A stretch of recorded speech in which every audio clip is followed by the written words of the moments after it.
नमस्कार दोस्तों।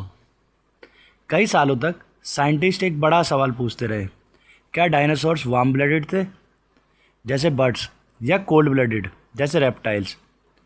डायनासोर्स बहुत पुराने टाइम में रहते थे, जब अर्थ पर मेसोजोइक एरा चल रहा था।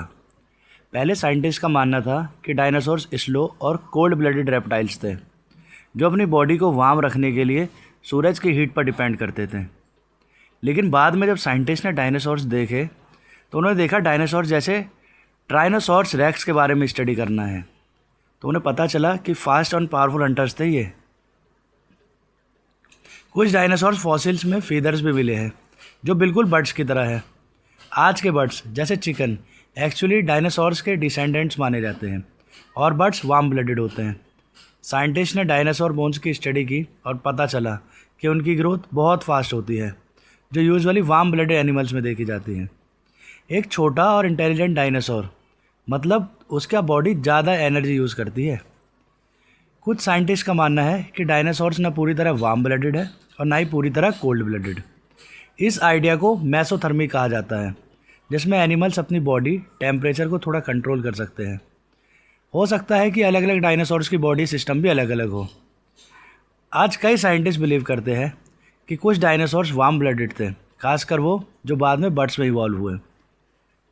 डायनासोर्स की स्टोरी अर्थ पर बहुत पुरानी है और ये हमें बताती है कि लाइफ किस प्रकार चेंज होती रहती है। आज हम डायनासोर्स की दुनिया को देखते हैं तो एक बात क्लियर हो जाती है, साइंस हमेशा इवॉल्व होती रहती है।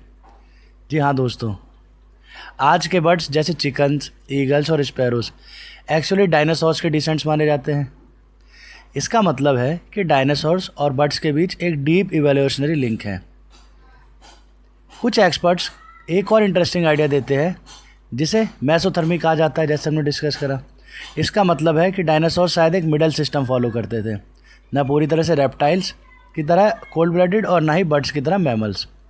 उनकी बॉडी टेम्परेचर कंट्रोल करने की एबिलिटी रखती थी। अगर ऐसा था तो डायनासोर्स नेचर के सबसे एडवांस और एडेप्टेबल क्रिएचर्स में से एक थे। और सबसे अमेजिंग बात यह थी, डायनासोर्स एक्चुअली कंप्लीट एक्सटिंक्ट नहीं हुए। उनकी एक लाइन आज भी जिंदा है बर्ड्स के रूप में।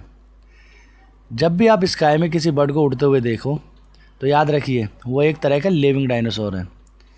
इस तरह डायनासोर्स की स्टोरी हमें सिर्फ पास्ट के बारे में नहीं बल्कि एवोल्यूशनरी के बारे में बताती है, और शायद फ्यूचर में नए फॉसिल्स और डिस्कवरीज हमें डायनासोर्स के बारे में और भी हैरान कर देने वाले सीक्रेट्स बताएंगे, क्योंकि अर्थ की स्टोरी अभी भी पूरी तरह से समझ में नहीं आई है।